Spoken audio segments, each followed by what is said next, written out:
Yang pertama yaitu property, plant and equipment adalah aset berwujud yang dimiliki perusahaan untuk mendukung operasional sehari-hari, bukan untuk dijual kembali. Aset ini bersifat jangka panjang dan umumnya mengalami penyusutan nilai seiring berjalannya waktu, kecuali tanah yang tidak bisa disusutkan.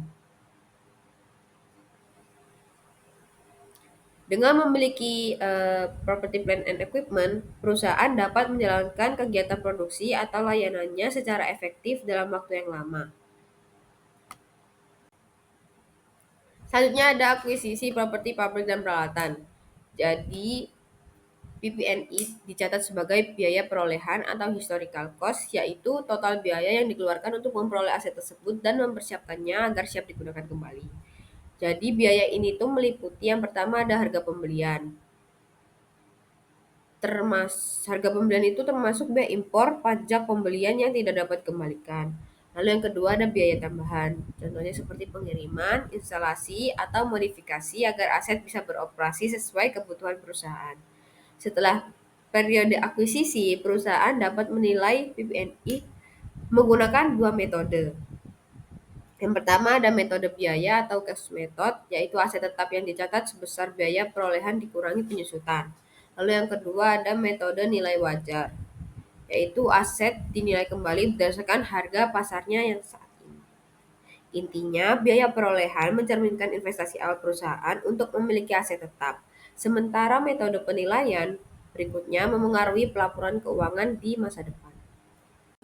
Selanjutnya ada biaya perolehan tanah.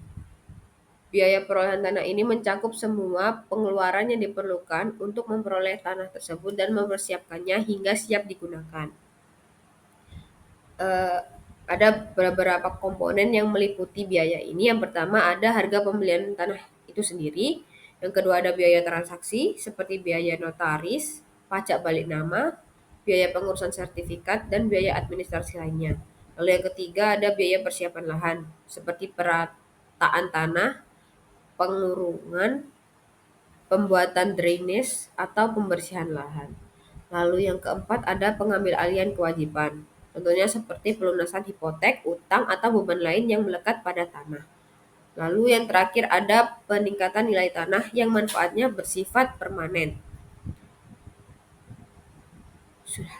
Selanjutnya ada biaya perbaikan atau peningkatan tanah.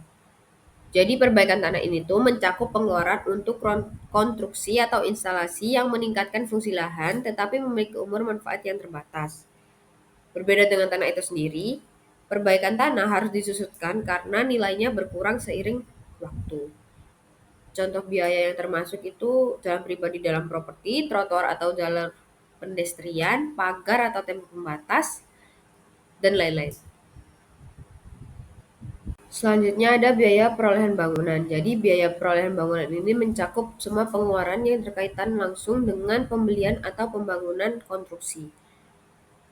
Eh, ada beberapa komponen yang meliputi biaya ini. Yang pertama ada biaya konstruksi langsung. Contohnya material bangunan, tenaga kerja, juga overhead konstruksi. Yang kedua ada biaya perizinan dan profesional, meliputi izin bangunan, biaya arsitek dan insinyur, juga biaya pengawas konstruksi. Lalu yang terakhir ada biaya persiapan lahan untuk konstruksi, meliputi penggalian, fondasi, dan juga pekerjaan tanah pendukung.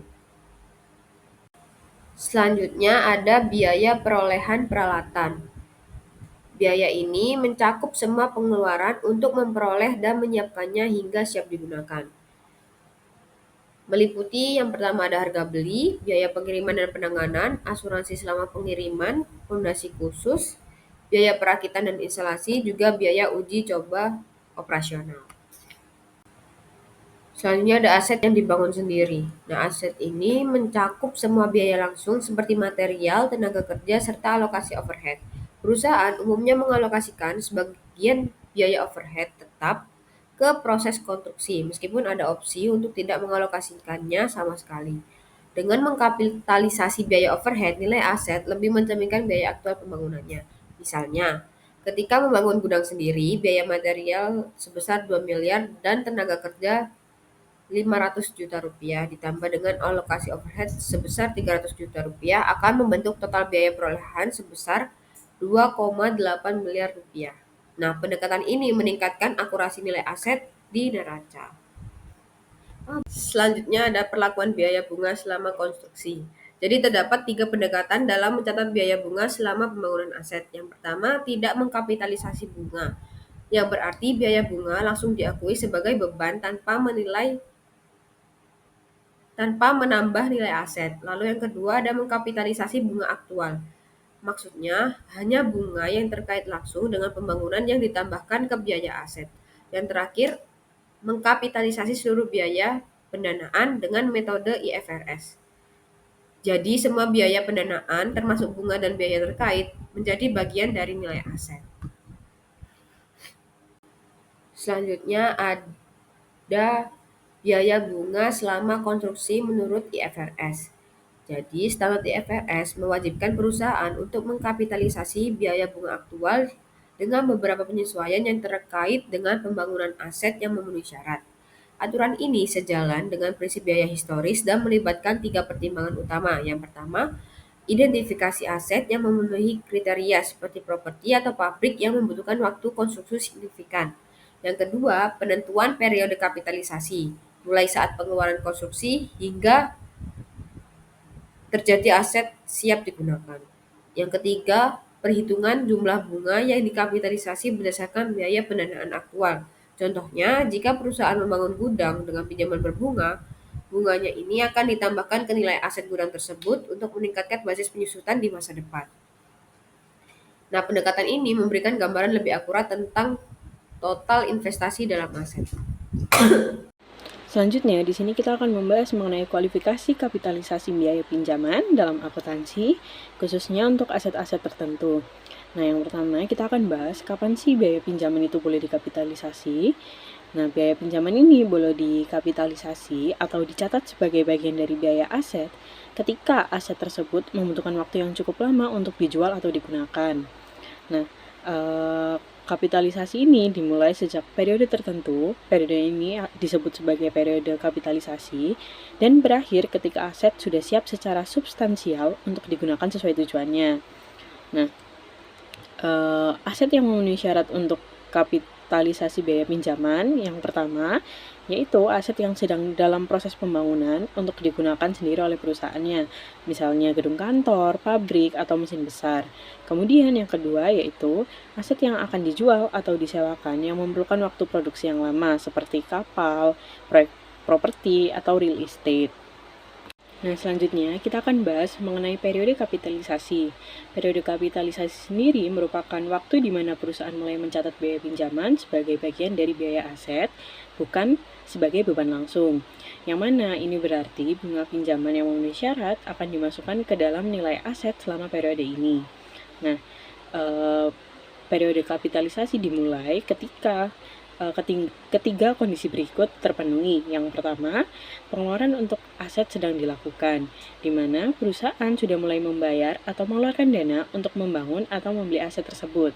Kemudian yang kedua, aktivitas yang diperlukan untuk menyiapkan aset sedang berlangsung, di mana proses pembangunan, produksi, atau persiapan lainnya untuk membuat aset siap digunakan atau dijual sedang dilakukan.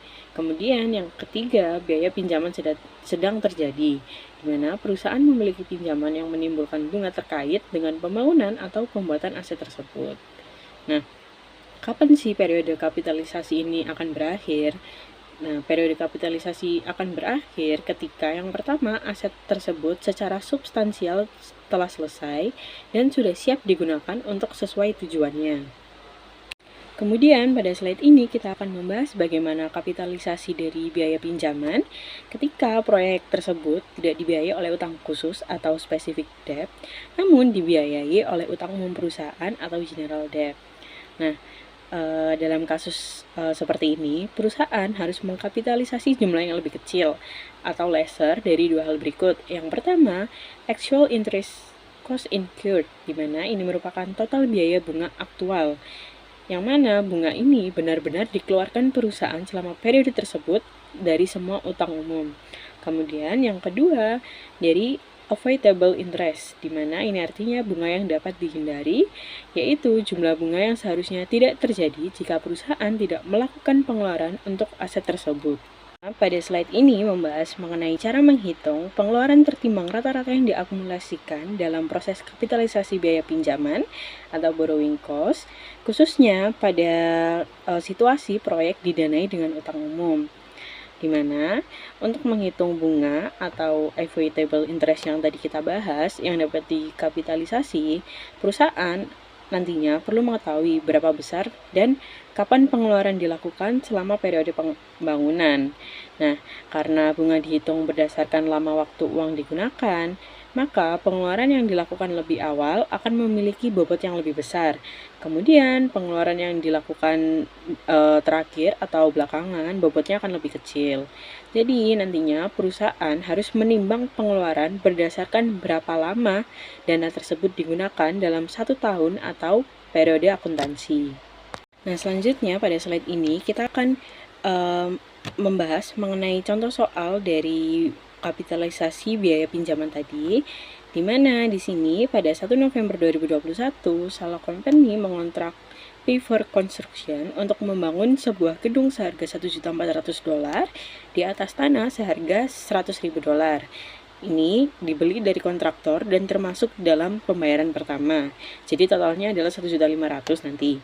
Kemudian, Salah melakukan pembayaran berikut kepada perusahaan konstruksi selama tahun 2022, di mana Salah pada Januari tanggal 1 membayar sebesar $210.000, kemudian bulan Maret $300.000, bulan Mei $540, dan bulan Desember $450.000, sehingga total akhirnya adalah $1.500.000 sesuai dengan pinjaman yang dilakukan oleh Salah Company. Selanjutnya, pada 31 Desember 2022, Payfor Construction ini sudah merampungkan bangunan tersebut dan siap untuk ditempati. Nah, pada tanggal yang sama, Salah akhirnya memiliki utang berikut yang belum lunas, yaitu Wesel berjangka dengan bunga 15% sebesar $1.500.000 dalam waktu 3 tahun untuk membiayai pembelian tanah dan pembangunan gedung tersebut, tertanggal dari 31 Desember 2021. Nah, setiap tahun dibayarkan bunga setiap tanggal 31 Desember. Selama tahun 2021, sebagian dari hasil pinjaman yang belum digunakan dalam proyek diinvestasikan dan menghasilkan pendapatan bunga sebesar $60.000.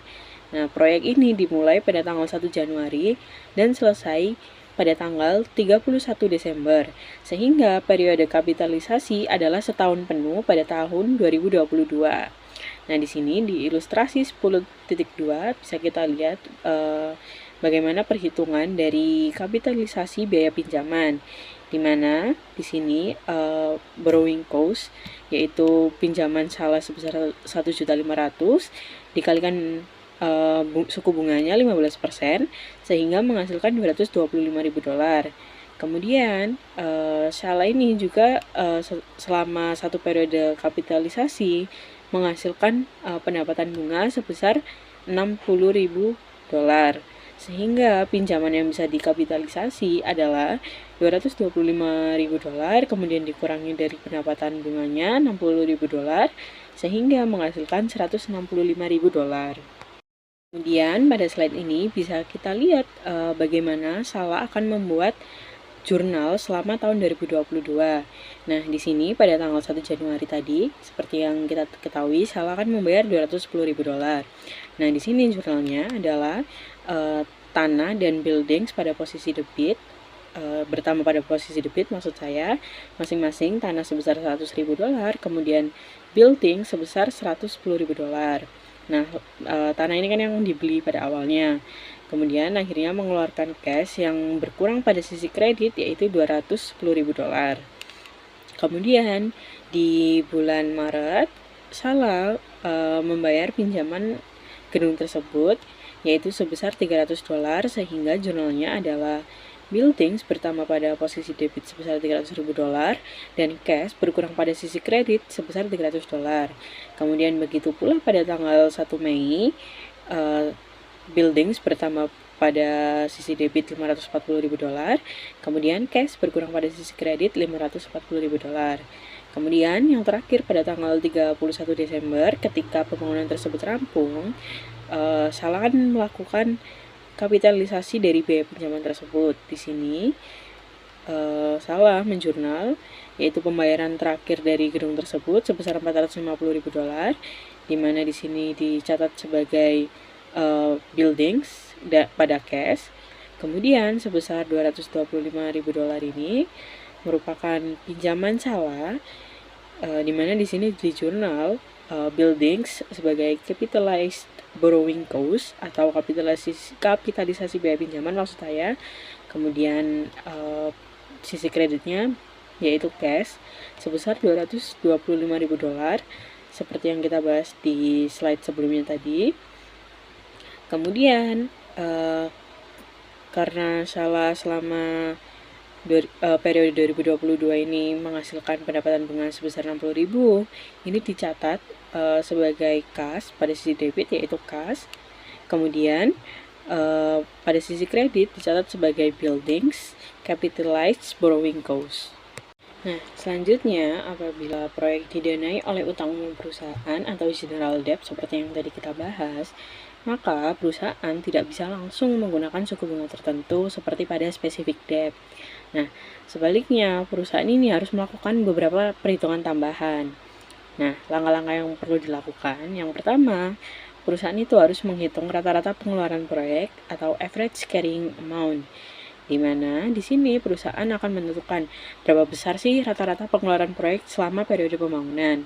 Kemudian ini tuh dihitung sebagai weighted average accumulated expenditures yang sebelumnya sudah dijelaskan, yaitu dengan memperhitungkan jumlah pengeluaran dikali dengan proporsi waktu. Kemudian yang kedua, perusahaan harus menghitung rata-rata suku bunga tertimbang atau weighted average interest rate, di mana perusahaan harus menghitung rata-rata suku bunga tertimbang ini karena perusahaan kan umumnya mempunyai lebih dari satu utang umum. Caranya yaitu perusahaan bisa menotal biaya bunga dari seluruh utang umum dibagi dengan total jumlah utang.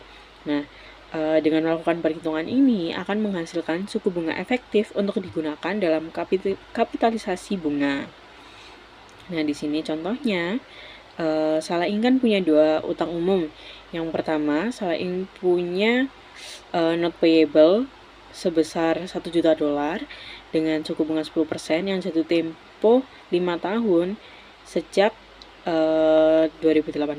Kemudian yang kedua, Salah ini punya utang obligasi sebesar 1.500.000 dengan suku bunga 12% yang jatuh tempo 10 tahun sejak 2017. Nah, karena tidak ada spesifik debt untuk proyek, maka perusahaan menggunakan utang ini sebagai dasar untuk menghitung biaya bunga yang bisa dikapitalisasi. Yang mana artinya dari total pengeluaran proyek tersebut, hanya sebagian bunga general debt ini yang bisa dikapitalisasi, di mana dihitung berdasarkan dari rata-rata pengeluaran proyek dan suku bunga tertimbang dari 2 utang tersebut. Nah, selanjutnya di ilustrasi 10.3 ini kita bisa tahu bagaimana cara menghitung average carrying amount, di mana di sini kita menghitung berdasarkan pembayaran salah tiap periodenya, di mana pada 1 Januari Salah kan membayar $210.000, di mana di sini periode kapitalisasinya kan masih 1 tahun, yaitu akhirnya diubah dalam bentuk bulan yaitu 12/12, di mana akhirnya average carrying amount ini yaitu 210.000 dikali 12/12 sehingga hasilnya tetap 210.000. Kemudian di bulan Maret total biaya pinjamannya kan 300.000. Di sini kapitalisasinya kan sudah berkurang periodenya menjadi 10 bulan. Jadinya average carrying amount-nya menghasilkan 250.000. Kemudian di bulan Mei dengan pembayaran 540.000 ini periode kapitalisasinya kan berkurang juga jadi 8 bulan sehingga average carrying amount-nya 360.000. Kemudian pada Desember tanggal 31 salah membayar 450.000, namun periode kapitalisasinya kan sudah selesai, sehingga di sini tidak ada yang diperhitungkan atau tidak ada rata-rata yang bisa dihitung, sehingga hasil akhir dari average carrying amount-nya adalah $820.000. Oke, untuk selanjutnya itu comprehensive example, di mana tingkat kapitalisasi ini ketika perusahaan menggunakan dana dari utang umum uh, untuk membiayai proyek konstruksi diperlukan rata-rata tertimbang biaya pinjaman. Lalu tingkat kapitalisasi ini dihitung dari rata-rata tertimbang bunga atas seluruh utang umum. Lalu jumlah biaya pinjaman yang dapat dikapitalisasi dihitung dengan mengalihkan rata-rata nilai tercatat pengeluaran proyek dengan tingkat kapitalisasi. Namun jumlah yang dikapitalisasi tidak boleh melebihi total biaya bunga aktual yang terjadi di periode berjalan. Di sini ditunjukkan jurnal yang dibuat saat pencatatan akhir tahun, di mana bangunan biaya pinjaman dikapitalisasi sebesar 91.840, lalu ditambah dengan beban bunga itu di mana 280.000 dikurangi 91.840, sehingga mendapatkan 188.160, lalu pada kas 280.000. Di sini total bunga aktual yaitu 280.000 yang dapat dikapitalisasi yaitu 91.840, lalu sisanya dibebankan sebagai beban bunga. Lalu proyek didanai dari gabungan utang khusus dan umum. Rinciannya yaitu utang khusus 15% atas pinjaman atau 750.000 untuk membangun gedung. Lalu dana yang belum dipakai diinvestasikan dan menghasilkan yaitu sebesar 40.000. Lalu pada utang umum 10% atas 500.000, lalu 12% atas 1.500.000. Lalu pengeluaran proyeknya yang pertama diutamakan dialokasikan ke utang khusus, lalu sisanya baru dibebankan ke utang umum. Lalu di sini alokasi pengeluaran proyek bisa dilihat dari sini. Di sini dijelaskan bagaimana pengeluaran proyek dialokasikan secara proporsional ke utang khusus terlebih dahulu, baru kemudian ke utang umum. Di sini biaya bunga dari utang khusus 750.000 dikali dengan 15% sehingga menghasilkan 112.500 dikurangi pendapatan investasi sebesar 40.000.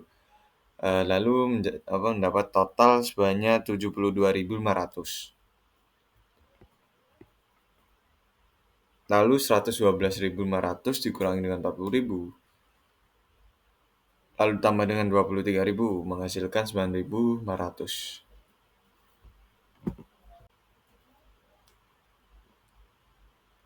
Ini untuk jurnal akuntansinya.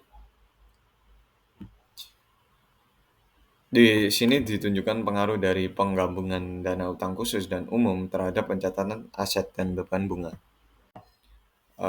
Lalu di sini ada pengungkapan biaya pinjaman. Di sini dikasih contoh pengungkapan informasi biaya pinjaman dalam laporan keuangan.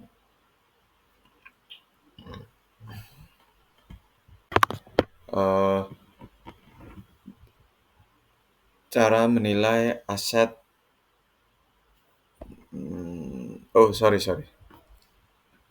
Penilaian aset tetap property, plant and equipment. Aset tetap harus dicatat berdasarkan nilai wajar dari suatu aset yang dikorbankan atau nilai wajar yang dari aset yang diterima, dan gunakan yang lebih jelas dan objektif. Jadi kita harus cari yang objektif dan lebih jelas tentunya daripada yang tidak jelas. Di sini cara menilai aset tetap yaitu ada berbagai metode mencatat aset tetap. Yang pertama diskon tunai. Bila ada diskon pembayaran cepat, catat setelah dikurangi diskon. Lalu yang kedua ada kontrak pembayaran tangguhan, nilai kini dari pembayaran masa depan. Selanjutnya pembelian sekaligus beberapa aset atau lump sum. Alokasikan berdasarkan nilai wajar masing-masing aset. Lalu yang terakhir ada penerbitan saham. Gunakan harga pasar saham untuk menentukan nilai aset yang diperoleh. Terima kasih. Selanjutnya akan dijelaskan oleh rekan saya.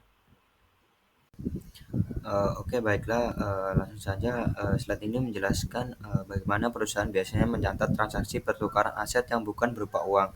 Ada 2 poin utama yang ditekankan. Yang pertama ada nilai wajar aset yang diserahkan atau nilai wajar aset yang diterima, manapun yang lebih jelas terbukti. Ini berarti ketika dua perusahaan bertukar aset, misalnya mesin lama ditukar dengan mesin baru, nilai yang digunakan untuk mencatat transaksi ini adalah nilai wajar atau harga pasar saat ini dari salah satu aset tersebut.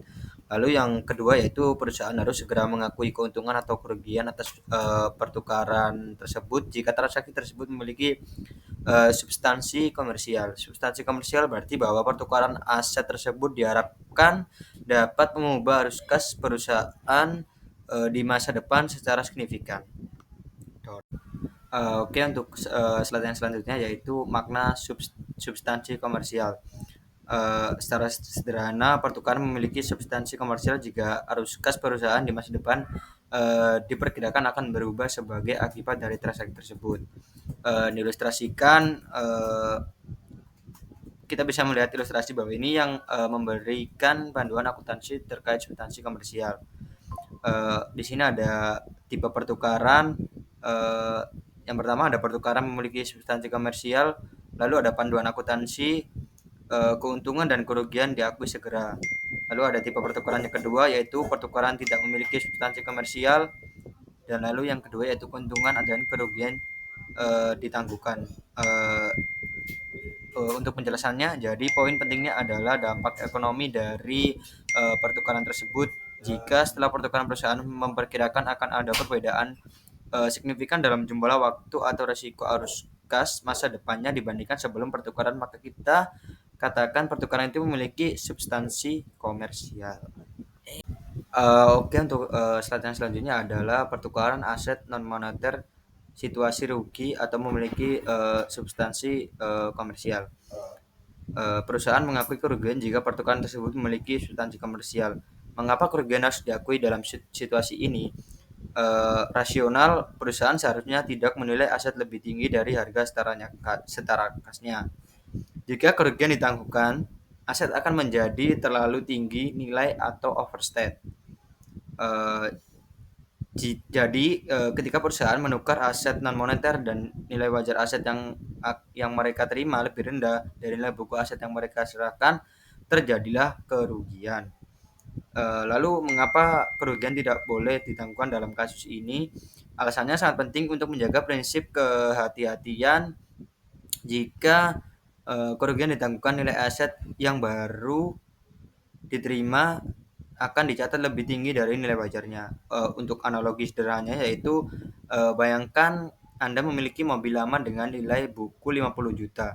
Lalu Anda menukarnya dengan mobil baru yang nilai wajarnya hanya 40 juta. Dan pertukaran ini memiliki substansi komersial karena mobil baru ini jauh lebih efisien dan menghasilkan penghemat biaya operasional yang signifikan.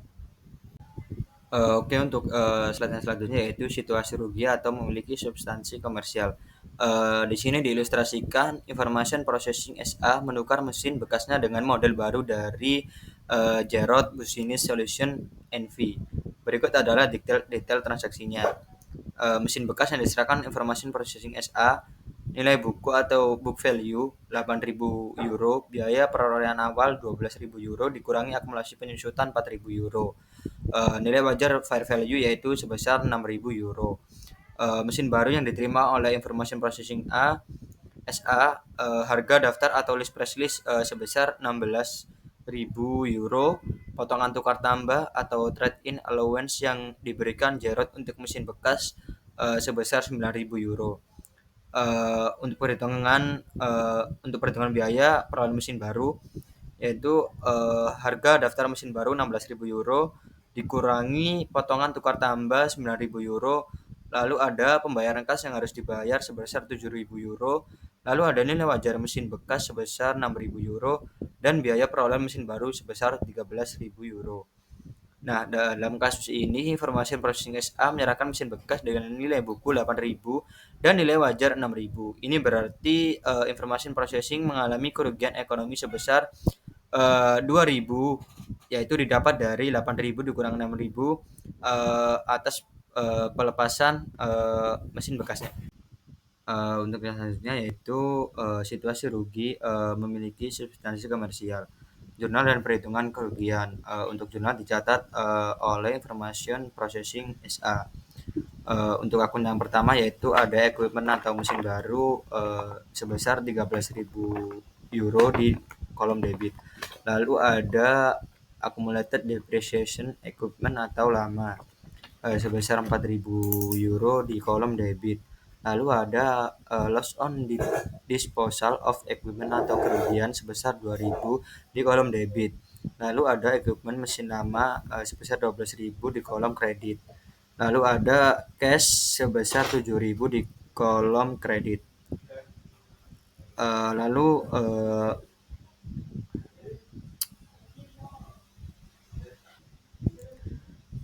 untuk penjelasan perhitungan kerugian untuk dari tabel tersebut yaitu yang pertama nilai buku mesin bekas sebesar 8.000 euro adalah nilai tercatat aset dalam pembukuan perusahaan atau biaya perolehan awal dikurangi akumulasi penyusutan.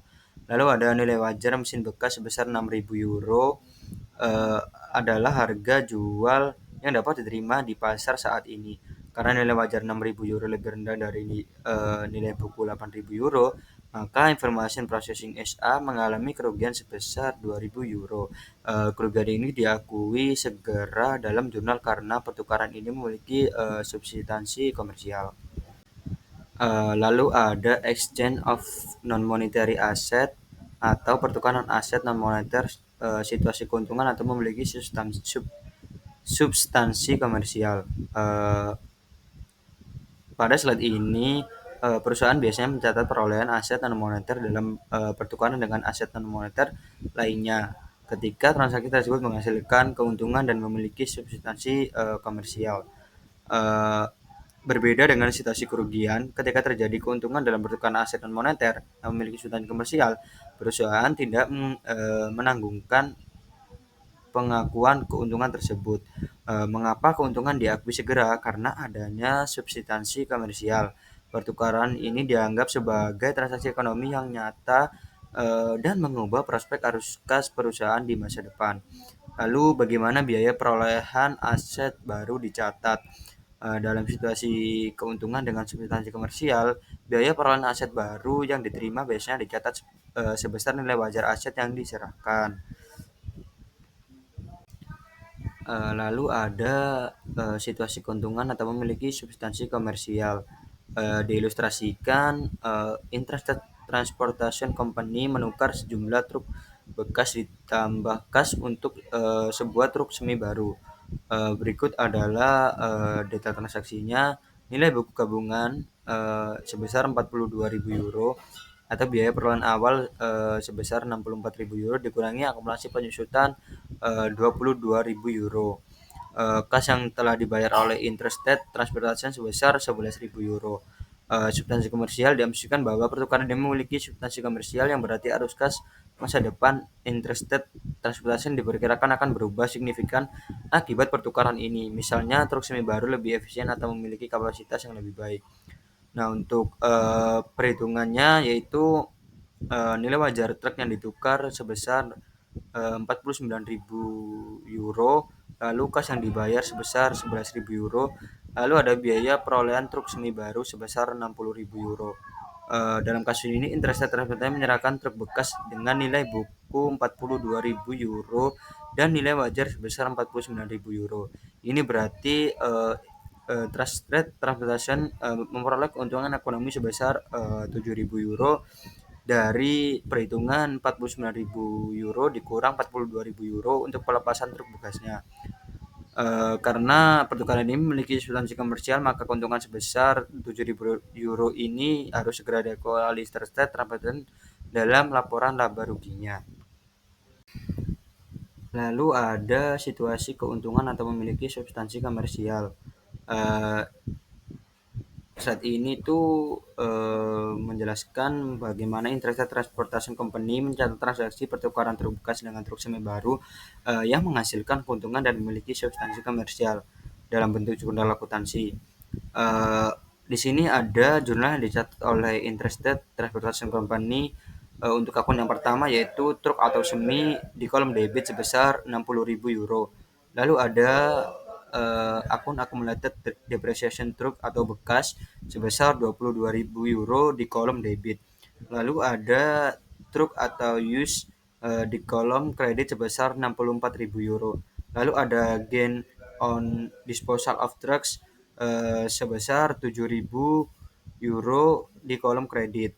Lalu ada cash sebesar 11.000 di kolom kredit. Untuk dari penjelasan slide tersebut, eh, yang pertama ada truk atau semi debit. Ini mencatat perolehan truk semi baru seperti yang kita hitung sebelumnya. Biaya perolehan truk semi baru adalah 60.000 euro atau nilai wajar truk bekas plus kas yang dibayar. Aset bertambah dicatat di sisi debit. Untuk perhitungannya yaitu yang pertama nilai buku truk bekas 42.000 euro ada nilai tercatat aset dalam pembukuan perusahaan, biaya perolehan awal dikurangi akumulasi penyusutan. Lalu ada nilai wajar truk bekas 49.000 euro adalah perkiraan harga jual pasar. Karena nilai wajar 49.000 euro lebih tinggi dari nilai buku 42.000 dolar, maka Interstate Transportation Company mengakui keuntungan sebesar 7.000 euro. Keuntungan ini diakui segera dalam jurnal karena pertukaran ini memiliki substansi komersial. Pertukaran aset non-moneter tanpa substansi komersial. Konsepnya, pertukaran aset atau misalnya truk dianggap tidak memiliki substansi komersial jika posisi ekonomi perusahaan tidak berubah signifikan setelah pertukaran. Artinya, perusahaan tidak mendapatkan manfaat ekonomi baru yang material. Contohnya, Interstate Transportation Company menukar truk lama dengan truk semi baru. Nilai wajar truk semi baru 60.000 US dollar. Nilai buku truk lama 42.000 US dollar. Dan perusahaan membayar tambahan uang tunai sebesar 11.000 US dollar. Perlakuan akuntansi yaitu keuntungan sebesar 7.000 US dollar ditangguhkan karena pertukaran tidak memiliki substansi komersial. Basis truk semi baru dihitung dengan dua cara. Yang pertama, nilai wajar truk semi baru senilai 60.000 US dollar dikurangi keuntungan ditangguhkan sebesar 7.000 US dollar sama dengan 53.000 US dollar. Dan yang kedua, nilai buku truk lama sebesar 42.000 US dollar ditambah uang tunai yang dibayar sebesar 11.000 US dollar sama dengan 53.000 US dollar. Jurnal akuntansinya yaitu truk aset baru 53.000 debit, akumulasi depresiasi truk 22.000 di debit, truk aset lama di kredit 64.000 dan kas di kredit sebesar 11.000.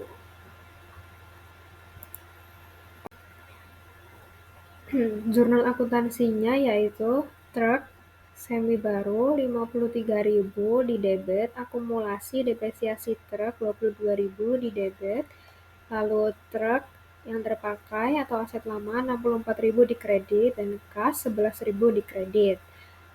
Aset lama dihapus yaitu nilai buku 42.000 US dollar ditambah akumulasi depresiasi 22.000 US dollar sama dengan 64.000 US dollar. Aset baru dicatat sebesar 53.000 US dollar atau bukan nilai wajar 60.000 US dollar karena keuntungan ditangguhkan. Government grants atau hibah pemerintah adalah bantuan yang diberikan oleh pemerintah kepada perusahaan, biasanya berupa transfer sumber daya seperti uang tunai atau aset, sebagai imbalan atas kepatuhan terhadap persyaratan tertentu yang berkaitan dengan kegiatan operasional perusahaan, baik di masa lalu maupun masa depan. Standar Akuntansi Internasional atau IFRS mengharuskan hibah ini dicatat sebagai pendapatan atau metode income approach secara sistematis, yaitu disesuaikan dengan biaya-biaya terkait yang ingin dikompensasi oleh hibah tersebut. Contoh 1. grant for lab equipment atau hibah untuk peralatan laboratorium. Perusahaan Spektrum AG menerima subsidi sebesar 500.000 euro dari pemerintah pada tanggal 2 Januari 2022 untuk membeli peralatan laboratorium. Harga peralatan tersebut adalah 2 juta euro dengan umur manfaat selama 5 tahun dan disusutkan secara garis lurus atau straight line. Menurut IFRS, Spektrum AG bisa mencatat hibah ini dengan dua cara. Yang pertama, mengkredit deferred grant revenue atau pendapatan ditangguhkan, lalu mengakui pendapatan ini sedikit demi sedikit selama 5 tahun. Dan yang kedua, mengurangi nilai peralatan sebesar hibah dan menyusutkannya berdasarkan nilai yang lebih kecil itu selama 5 tahun.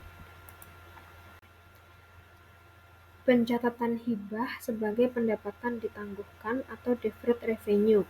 Jika Spektrum memilih untuk mencatat hibah 500.000 euro sebagai pendapatan ditangguhkan, maka setiap tahun sebesar 100.000 euro akan diakui sebagai pendapatan selama 5 tahun.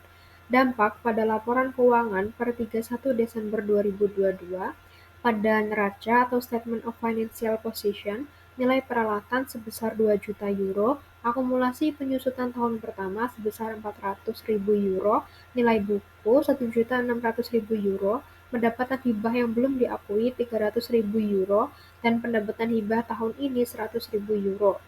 Sedangkan pada laporan laba rugi atau income statement, pendapatan hibah sebesar 100.000 euro, beban penyusutan sebesar 400.000 euro, dan dampak bersih atau rugi bersih minus 300.000 euro. Hibah pemerintah bisa membantu mengurangi beban biaya perusahaan, tetapi pengakuan pendapatannya harus sesuai dengan masa manfaat aset atau biaya yang dikompensasi. Dalam contoh ini, pendapatan hibah diakui bertahap agar sejalan dengan beban penyusutan peralatan. Jika perusahaan Spektrum memilih untuk mengurangi harga peralatan lab karena mendapat hibah dari pemerintah, maka harga peralatan yang awalnya 2 juta euro akan dikurangi hibah sebesar 500.000 euro, sehingga nilai yang dicatat adalah 1.500.000 euro. Nilai ini kemudian disusutkan selama 5 tahun. Efek pada laporan keuangan per 31 Desember 2022, pada neraca, peralatan dicatat sebesar 1.500.000 euro dan akumulasi penyusutan dicatat 300.000 euro, sehingga nilai bukunya 1.200.000 euro. Di laporan laba rugi, biaya penyusutan selama tahun itu sebesar 300.000 euro. Intinya, hibah mengurangi harga beli aset, jadi biaya penyusutan tiap tahun juga lebih kecil. Maskapai Flyaway Airlines mengalami kerugian operasional selama 5 tahun. Kota Plainville memberikan hibah tunai sebesar 1 juta US dollar agar maskapai tetap bisa beroperasi dan membayar utang. Karena dana hibah ini dipakai untuk menutup kerugian masa lalu, maka hibah dicatat sebagai pendapatan pada saat diterima, sehingga pencatatan pada jurnalnya kas bertambah 1 juta di debit dan pendapatan hibah juga diakui sebesar 1 juta di kredit. Namun, jika hibah ini ada syarat di masa depan, maka pencatatannya harus sebagai pendapatan hibah ditangguhkan dan akan diakui sebagai pendapatan secara bertahap di masa mendatang. Kota Puerto Aloa memberikan pinjaman tanpa bunga sebesar 10 juta dolar ke perusahaan TechSmart agar mereka memindahkan pabrik ke sana. Syaratnya, mereka harus mempekerjakan 50% karyawan dari kota tersebut selama 10 tahun. Karena pinjaman ini tanpa bunga, maka nilainya tidak dicatat penuh 10 juta dolar, tetapi hanya dicatat sebesar nilai sekarang atau present value, yaitu 6.499.300 dolar, dihitung dengan tingkat bunga pasar 9%, sehingga pencatatan pada jurnalnya kas diterima sebesar 6.499.300 di debit, kemudian dicatat sebagai utang atau not payable sebesar 6.499.300 di kredit. Intinya, karena pinjamannya tanpa bunga, maka nilainya dikurangi menjadi nilai saat ini atau present value, dan selisihnya dianggap sebagai keuntungan atau bentuk hibah terselubung.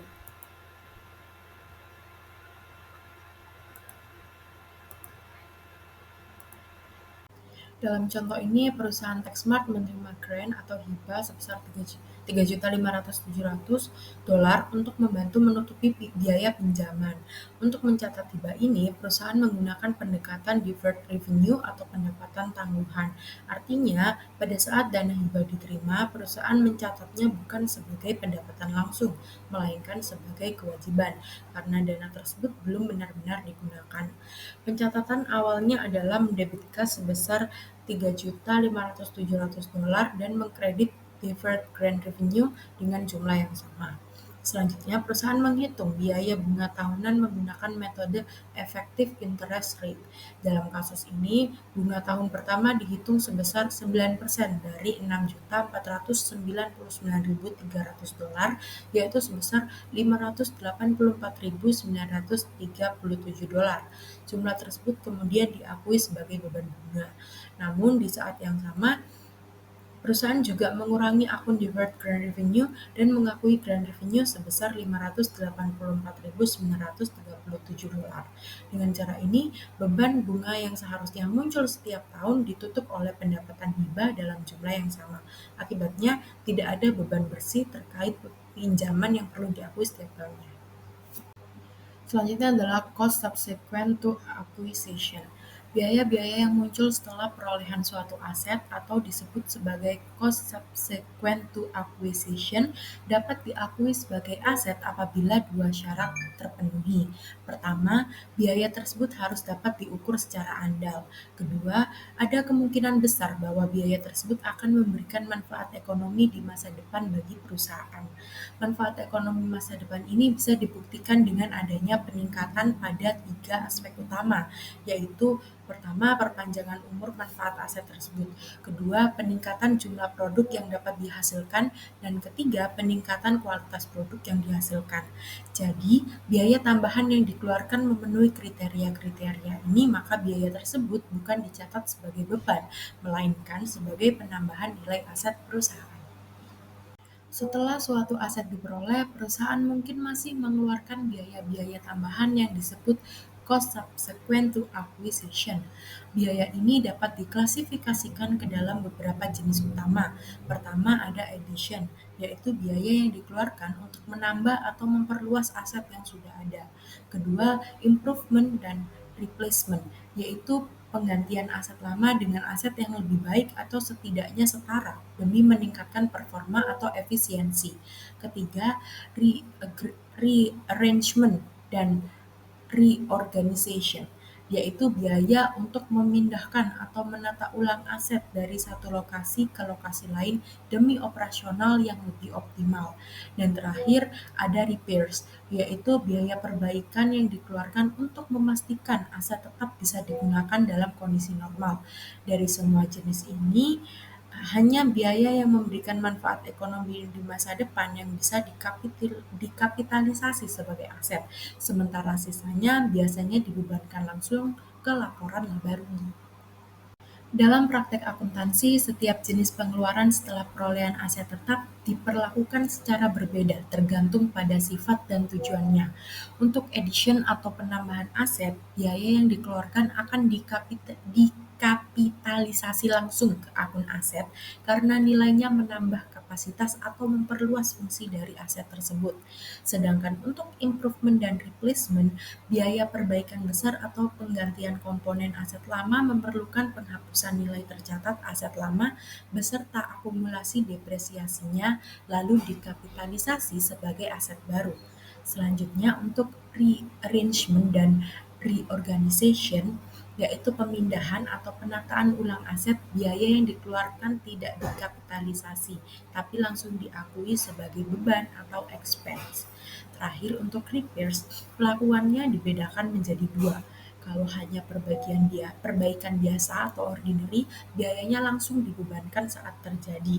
Namun jika sifatnya besar atau signifikan atau major, maka perlakuannya mirip seperti replacement, nilai lama dihapus dan biaya perbaikan besar dikapitalisasi. Dalam akuntansi, disposition atau pelepasan aset tetap seperti properti, pabrik, dan peralatan dapat dilakukan secara sukarela maupun tidak sukarela. Perusahaan dapat melepaskan aset ini melalui penjualan, pertukaran, atau exchange, konversi secara tidak sukarela seperti karena bencana alam atau kebakaran, maupun dengan cara pengabaian atau abandonment. Apapun metode pelepasannya, perusahaan wajib mencatat depresiasi atas aset tersebut sehingga tanggal pelepasan untuk memastikan nilai buku akhir mencerminkan kondisi real sebelum dihentikan penggunaannya. Ketika perusahaan menjual aset tetap seperti mesin, mereka harus terlebih dahulu menghitung dan mencatat depresiasi hingga tanggal penjualan. Dalam contoh ini, Barrett Group memiliki mesin seharga 18.000 euro dengan depresiasi tahunan sebesar 1.200 selama 9 tahun. Ketika mesin dijual di tengah tahun ke-10 seharga 7.000, Barrett mencatat depresiasi setengah tahun sebesar 600, yakni 1.200 dikali setengah. Jurnal yang dibuat mencatat beban depresiasi sebesar 600 dan menambahkan jumlah yang sama ke akumulasi depresiasi. Proses ini memastikan bahwa nilai tercatat aset mencerminkan kondisi aktualnya sebelum dijual. Barrett Group memiliki mesin dengan harga perolehan sebesar 18.000 dan menyusutkannya selama 9 tahun dengan tarif penyusutan 1.200 per tahun. Saat mesin dijual di tengah tahun ke-10, Barrett mencatat penyusutan tambahan setengah tahun sebesar 600. Jadi total akumulasi penyusutan hingga saat penjualan menjadi 11.400, yaitu diperoleh melalui 1.200 dikali 9 tahun ditambah 600. Mesin kemudian dijual seharga 7.000, maka Barrett mencatat jurnal berikut. Debitnya kas sebesar 7.000. Nah, ini uang diterima dari penjualan. Debit lagi yaitu akumulasi penyusutan mesin sebesar 11.400, menghapus penyusutan kumulatif. Kreditnya ada mesin sebesar 18.000, menghapus aset dari pembukuan, dan juga kreditnya ada keuntungan atas penjualan mesin sebesar 400. Ini diperoleh dari selisih antara nilai buku dan harga jual. Involuntary conversion terjadi ketika suatu aset berhenti digunakan karena kejadian yang tidak direncanakan, seperti kebakaran, banjir, pencurian, atau perampasan oleh pemerintah. Dalam situasi ini, perusahaan membandingkan jumlah yang berhasil mereka pulihkan, misalnya melalui asuransi atau kompensasi pemerintah. Dengan nilai buku aset tersebut, selisih antara jumlah yang diterima dan nilai bukunya diakui sebagai keuntungan atau kerugian. Perusahaan memperlakukan keuntungan atau kerugian ini dengan cara yang sama seperti jenis pelepasan aset lainnya. Pada 16 Mei 2022, pabrik milik Camel Transport Corp hancur total akibat tornado. Gedung tersebut memiliki nilai buku sebesar $3.500.000 yang berasal dari harga perolehan awal 6 juta. Dikurangi akumulasi depresiasi sebesar 2.500.000.